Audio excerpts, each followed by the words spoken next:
welcome back to my channel. Amy here. Today we're gonna wrap up January, talk about all the books I read in the month of January. I had a pretty good reading month. I didn't read a whole ton of books, but the books that I did read were exquisite. Like, I don't think I had anything below a 4-star. Like, lots of 5 stars in the month of January. Like, what? So the first book I picked up in the month of January is Husband Material by Alexis Hall. I really did enjoy this story, although I did prefer Boyfriend Material. I just loved in that one getting to know our characters, Luke and Oliver, and just their blossoming romance. Luke and Oliver are completely different from each other. They're total opposites, what I meant to say. Luke is more, well, he comes from a edgier background. His father was a rock star. His mother was in that whole rock star world as well. So he had like this reputation of being like a bad boy, but he really isn't. He's just a little rough around the edges, you know. He's just not quite as put together as, say, Oliver here, who is a barrister. So not to spoil too much for you, because this is the second book in the series. But yeah, this one, I got a little annoyed with Luke the majority of the time, and I also feel like Oliver didn't have as much, I don't know, role time in the book. Like, I felt like we didn't get a lot from Oliver. We only hear from Luke. Like, Luke is our narrator. We don't get the point of view from Oliver, which I was really sad about, especially like in the first book. I would have really liked to have his point of view, just really get into his head and really know what he's thinking. But our author does a really good job at portraying that for Oliver. Like, we could really feel what he was feeling in the pages. I laughed, I cried. I really did enjoy this book, although, like I said, Luke kind of annoyed me a little bit. And the only thing, I felt like this really we didn't concentrate a lot on Luke and Oliver's relationship. We were more focused on all their friends who were getting married and settling down, and we were hearing more along that lines, but Luke was feeling the pressure of, like, maybe he had to get married as well. And I think Oliver was sort of feeling that pressure from Luke. So yeah, so I feel like there was lots of like miscommunication between our two characters. I don't know, I didn't enjoy it as much as the first one. That's about all I can say without giving too much away about the book. But I did have a good time. Like I said, I laughed, I cried. I love these two guys. I did listen to this on audio. The narration is phenomenal. Joe Jamieson does the narration for both books, and he's excellent. Next up, I read Boyfriend Goals. This is by Riley Hart. This is Gideon and Milo's story. So adorable. Love these two guys together, and they are, once again, like completely opposites attract kind of situation. So Milo is very different, but he is very determined not to let anybody make him feel any different. He is very determined to live his life. He is not gonna bullshit you, for sure. He is gonna tell you like it is. I adored Milo. So in the beginning of the book, he is working at his mother's firm. I think she's some sort of accountant. Milo is very good with numbers, but he gets a letter at the very beginning that he has a maternal grandmother that he never knew about, and she has left him a bookstore. So he wants to go check it out. There's also a tattoo place that's attached to the bookstore with an apartment at the top that she was renting out for someone, that someone being Gideon.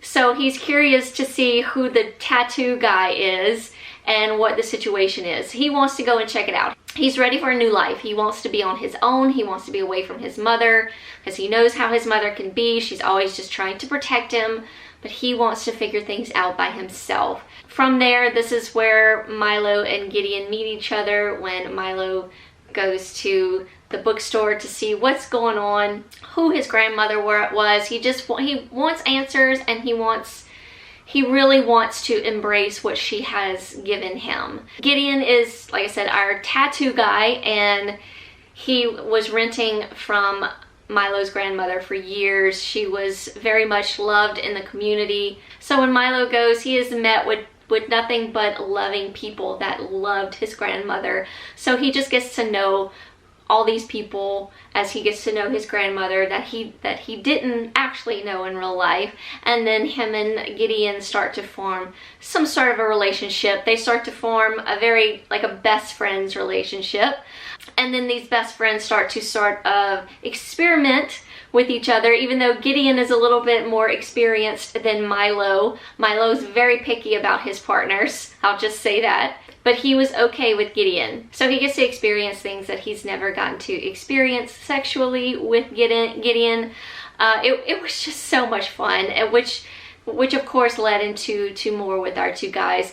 But if you're looking for, there is quite a bit sexy time in this book, but if you're looking for something steamy but like low angst, just kind of going with the flow of the book, and just, yeah, I highly recommend this one.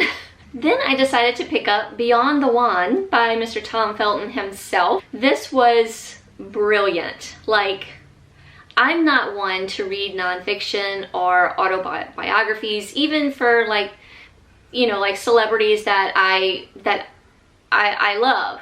But there was something about this. I think it has a lot to do with my love for Potter, and just hearing it from Tom's side of the story, and just how Potter changed, not necessarily changed him, but I guess made him into the man that he is today.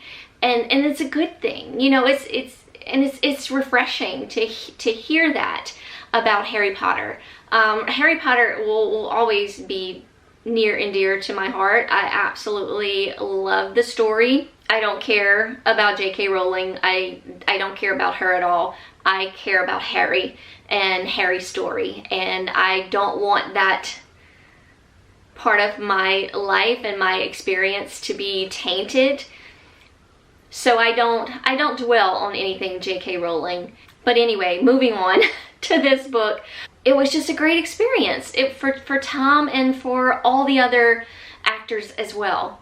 But we also get to know Tom a little bit better. He starts us off from when he was, you know, very young, growing up the youngest of his 4 brothers, I think, going through his parents' divorce and how his mom supported him.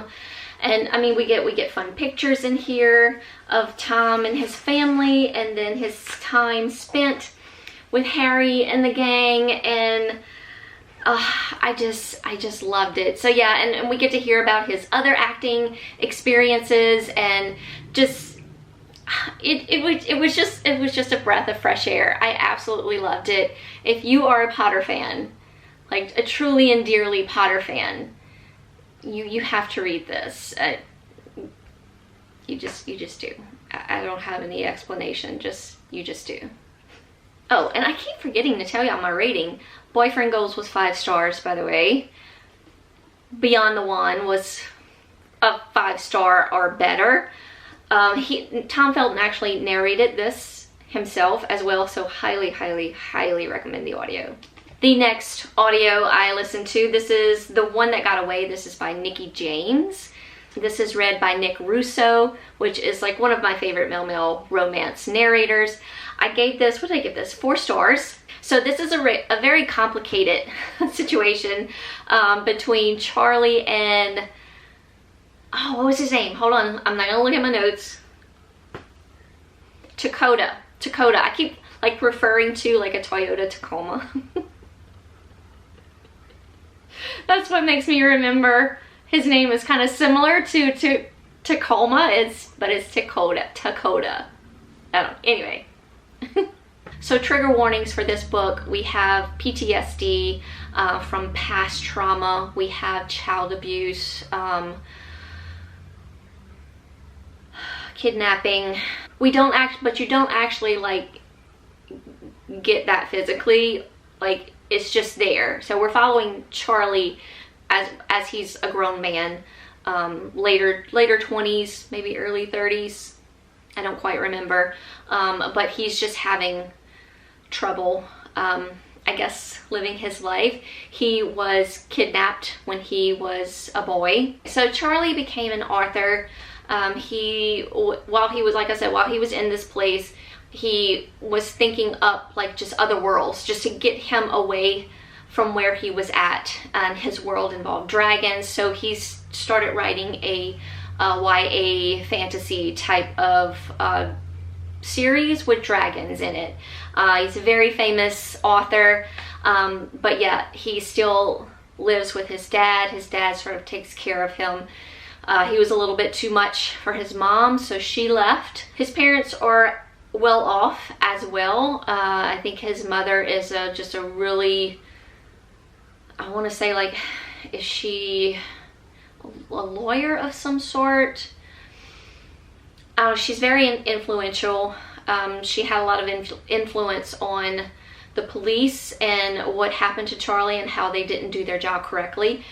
And since then, the police, or the detective who was on the case, pretty much has kind of like vowed to just be there for Charlie if he needed him. This detective is now retiring, so in comes Dakota. Dakota isn't a detective, he's just on a police force. He's got a bit of a chip on his shoulder. He's an angry gay man. And he was very mean to Charlie in the beginning, I will say that. But as he sort of gets to know Charlie and realize what he has gone through, he starts to feel a little bit different towards Charlie and is trying to soothe Charlie like the past detective soothed him in his days. So they're basically placating Charlie. Charlie thinks that he's being followed, but then when Dakota starts to come in and really get to know Charlie and tries to, like, sort of, I guess, get down to the nitty-gritty of why Charlie thinks someone is following him, he realizes that maybe Charlie is not hallucinating. Maybe he's not as crazy as everybody thinks he is. That maybe there is someone that is out there for Charlie. So it's a little bit of a suspense, so like a romantic kind of suspense. But there's not a lot of sexy time. Remember, Charlie is very, very traumatized by past experiences. So Dakota's had to take it very slowly with Charlie. So a very slow burn, I guess, if you will, but not hardly any sexy time really at all. But just a good story, just a good storyline, and I love the suspense of the whole thing, as well as the romance between Charlie and Dakota. So right after that, I also listened to, because I was really loving Nikki James and the whole romantic suspense thing. So I continued on with Not What It Seems by Nikki James, also narrated by Nick Russo. I gave this one 5 stars. It had just a little bit more than that first book I read did. It had a good mystery along with the whole suspenseful situation, and the romance was a lot more involved, I guess. Say that, I don't know, but yeah, I love the story all around. So we actually have a psychiatrist that we follow, Dr. Cyrus, and then we have River. River has been accused of murdering these particular women, prostitutes to be exact, and he's claiming himself insane. So that's why he's sort of in this psychiatric ward, and this is where Dr. Cyrus goes to visit him to he's brought in from, because he's a very well known psychiatrist, so he's brought in to really get a feel for River. He immediately knows River is lying, but he also feels there's something there. He also feels that River is innocent as well. So, and there was an incident prior to the situation. So River and Dr. Cyrus have, what is his first name? I keep saying Dr. Cyrus. Oh, Cyrus is his first name. So Cyrus Irvin. He and River actually met in a bar before, like maybe, I don't know how long it's been, maybe not quite a year, but and they had like a fantastic weekend together, and River sort of like just ghosted him and just pretty much dropped off the edge of the earth. So when Cyrus walks into the room to see his new patient, he's a little bit, you know, like shocked of who he is looking at.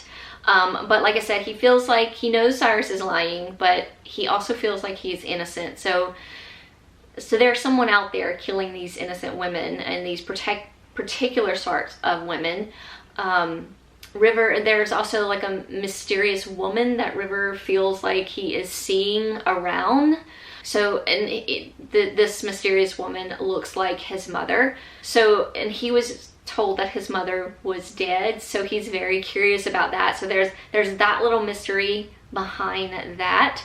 And then of course, who is doing this and framing River for it? River is gay, so, and were these women sexually abused? I think they were. I don't know.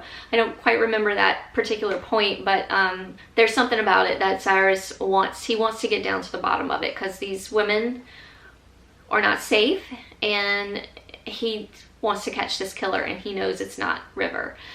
So they sort of join forces together as they try to figure out what's going on with who's killing these women, who's the mysterious woman that keeps visiting Cyrus. There's also, River, not Cyrus. There's also River's backstory from like where he came from. It was very good. 5 stars for me. The book before I listened to this one, the one that I just talked about, was good as well, but this one, there was something about it, just all the mysteries and suspenseful things that were happening, and then our 2 characters. It was really, really good. Highly recommend it. Then I picked up Hood River Rat. This is by Kay Webster. Also bought this from Kay Webster's website, so I got a nice autographed signed copy with a bookmark. This was amazing, y'all. Amazing. Absolutely loved it. So this is sort of a bullying enemies to lovers sort of story. Also a possible bi awakening, or maybe just realizing now that he's gay, because he never really, although he's been with women, he's never really felt that connection with a woman. Anyway, I'm getting ahead of myself. So we have Hollis. Hollis is, so he's a new guy in town. He was very popular at his other school. His father is a doctor, so he was just, you know, well known and just well liked. But when he came out, basically things happened, and his mother took her kids and left his dad. So they are living now with his aunt, his mom's sister. So he has two other siblings, both sisters. So he is going to be going to a new school. In comes Roan. Roan is sort of the bad boy of the school. They're in a group that they call themselves the Hood River Hoodlums is what they call themselves. Just a group of guys just making mischief. But Roan is not living, doesn't have the best background going on for him. He's basically raising his little sister. His mom's not one to really rely on.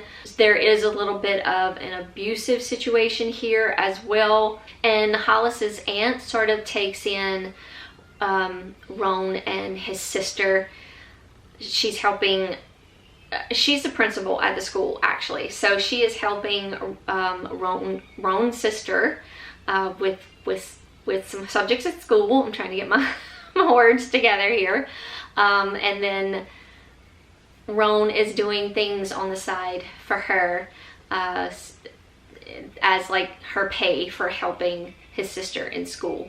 So yeah, he's just trying to make his sister's experience a lot better than his. So he's basically raising her, and so it's a very sad situation. I felt for him. I cried a few times in this book. And then we have Hollis, who is just a good guy, and he just wants, you know, to be friends with everybody that he meets at the school, but it's not going well for him.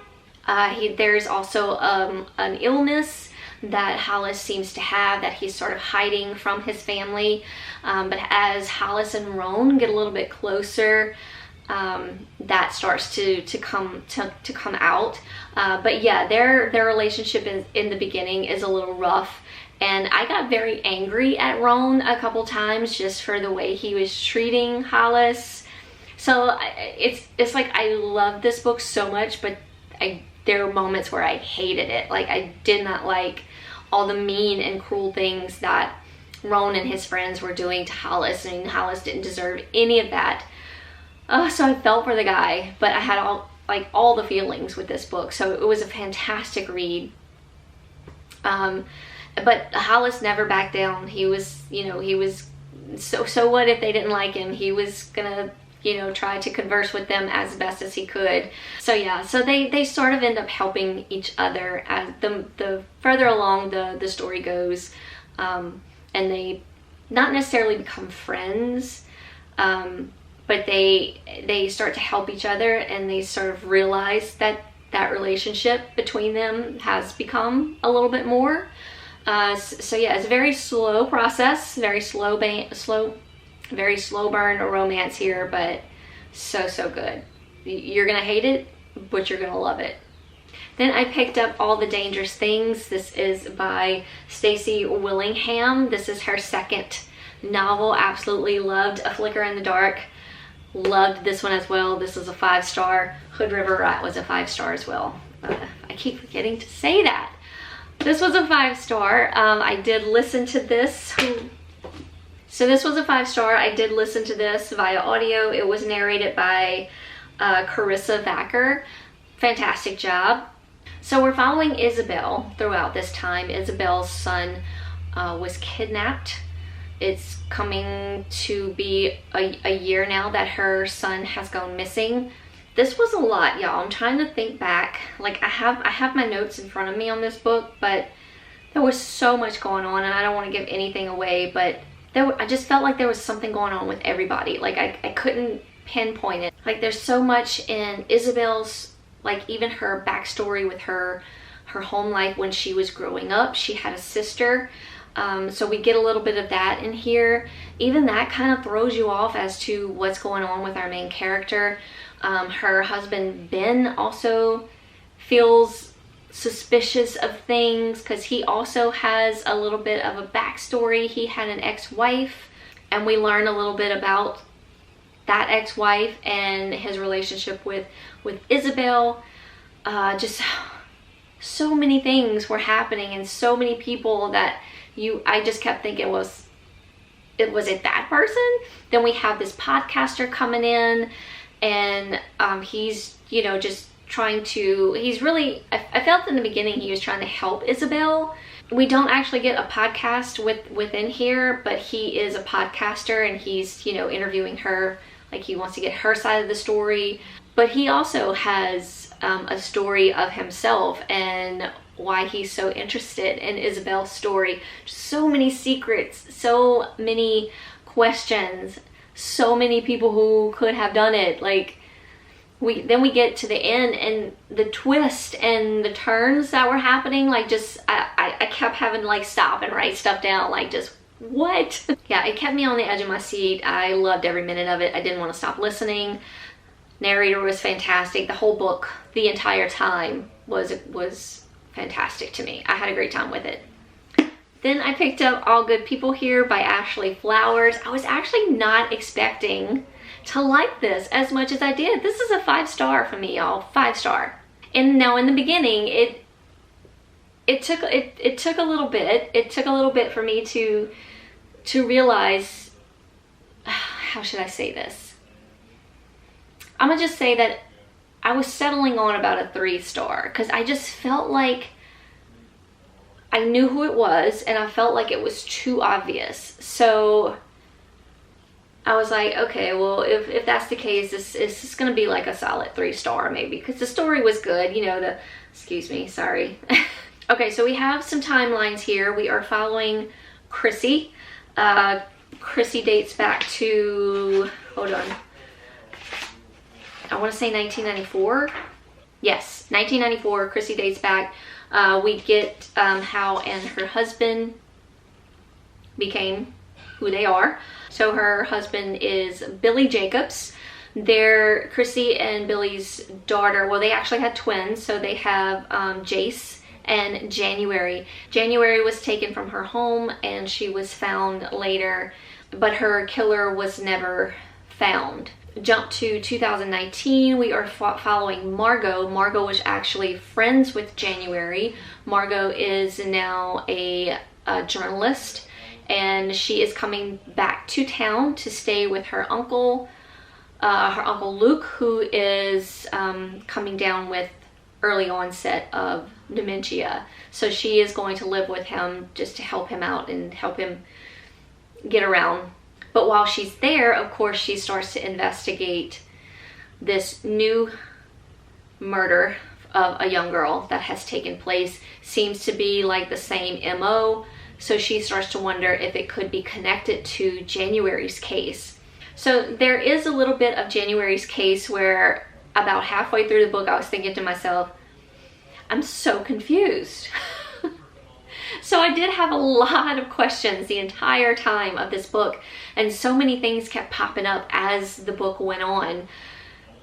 But man, I just feel like that ending and getting towards the end just really did it for me. Like, this was one of those books where you thought you knew, but you really don't know anything at all. It was really good. I enjoyed it. I really enjoyed every minute of it. It is sort of a slow burn thriller, but I didn't feel it was like slow enough for me to think that I'm not going to enjoy it. Just things kept popping up. Things kept my mind busy. But it was just a slow process to really get to the good stuff, if you know what I mean. Because yeah, so like the majority of the book, I really thought it was like this one person, and just kept thinking to myself, this is just too obvious, but who else could it be? You know, it was one of those kind of stories, and then bam, it just hits you in the face. I did listen to this as well. It was read by two ladies. I can't remember their names, and I didn't write them down, but they were fantastic narrators, although I did feel like they sounded very close to the same, because we're basically following Margot and Chrissy, so each of them had a voice, but I feel like their voices weren't very distinguishable, but I mean, that didn't really matter. But I just want to let you know that there are two narrators for both these characters that we are following, and then Ashley Flowers herself sort of tunes in later. And I am still reading, although I'll fill you in more because I'm only like 79% into the story. But this is If There's a Way by Jessie Walker. Now I'm telling y'all, when I say slow burn, like what the hell? This is slow, like turtle slow. I'm 79% into this book. I'm reading it on my Kindle or my Fire tablet, and I'm starting to get frustrated. Like, it's a good story, and I want to know where it's going and how our two characters, or where they wind up, whether it's with each other or not. But I'm just sort of getting frustrated and wondering if this is a little bit too long of a book. I think it's actually in the 400 pages. I don't remember. Well, I know I saw 400 and something, but I don't know how far into 400 and something pages. Now, of course, like, I've read Wrath, that is like close to 800 pages, but I loved every freaking minute of it. This one it's just so slow, and I almost feel like it's, do I want to say like on repeat? I mean, I get that one of our guys is traumatized and he's not comfortable with being who he really is, and he's having trouble being that person that he so desperately wants to be, but he feels like he can't. Like, he still feels like he's being held back by his father. Okay, so once again, I'm getting ahead of myself. So this is Will and Waylon, actually. Will and Waylon. They were best friends when they were like 10 and 11 years old. Will, from a moment they shared together, has known he was gay. He didn't really know, of course, when he's 10, 11 years old, what that meant, or like what his feelings meant, I guess. Like he was having these feelings for Waylon. He just thought that he was like just his bestest friend, and he just loved him. But, you know, he realized later on in life that he is gay, and he was having these feelings for his best friend. Waylon had a rough childhood, very rough. His mother died giving birth to him, and his father sort of blames him for it, which is terrible. So Waylon's dealing with some PTSD in just the worst way possible. So at this young age of 10 and 11 years old, our guys were split up. Will's family took him away more of the like city part of town. And he grew up as a gay man, going to college. He had a boyfriend. Incidences happened that lead him back to where he was best friends with Waylon back in, like, he didn't even know when he went back to this place if he was going to see Waylon or not. He didn't think Waylon would still be there. So Waylon is still there with all his friends from when him and Will were friends. Mason, there's some other people, but I can't really get into that part of the story without giving anything away. But anyway, these friends have a bar and they have a band. So, yeah, it's a fun time in that aspect of the story. But yeah, Waylon struggles. Even as a grown man, he struggles, and I guess he sort of heals or tries to comfort himself with drugs, alcohol, more alcohol than drugs, but there is both drug and alcohol abuse in this story, as well as child abuse. So it's a very deep and hard story to read at some points, but I feel like Waylon is like I said, 79% of the way. I feel like Waylon is trying. He's trying, but does Will wait for him? Does Will, Will's having a hard time trying to figure out what Waylon wants, and is it going to be worth, should he wait on him or should he move on, kind of thing. So it's just like, it's frustrating, but I mean, I get it. I understand. No, I don't understand, but I get it. It's hard for Waylon to let go of what he was taught to believe was very wrong. Anyway, that's as far as I got with this book. I will, excusing me, frogs are up in there today, but I will fill y'all in when I do finish it, or sneak it into February's wrap up, and let y'all know what's going on. There is a second book, and I think there might be a third book. I don't know, but I'm going to continue with this story because I want to know. I mean, it's dragging out and I'm feeling frustrated, but I have to know the end game. Anyway, that's it. Those are all the books I read in the month of January. I had a really good time this month, y'all. Like I said, nothing below a 4-star. It was a great reading month. So fingers crossed February will be just the same. So let me know in the comments down below. As usual, what were your favorite books for January? Did you have a good 5-star? Did you have just a good reading month in general? Did you read anything I read? Let me know in the comments below. We'll talk about it. But thank y'all always so much for watching. Hope y'all all doing well out there. Hugs from me all around, and I'll see y'all very soon in a new video. Bye, y'all.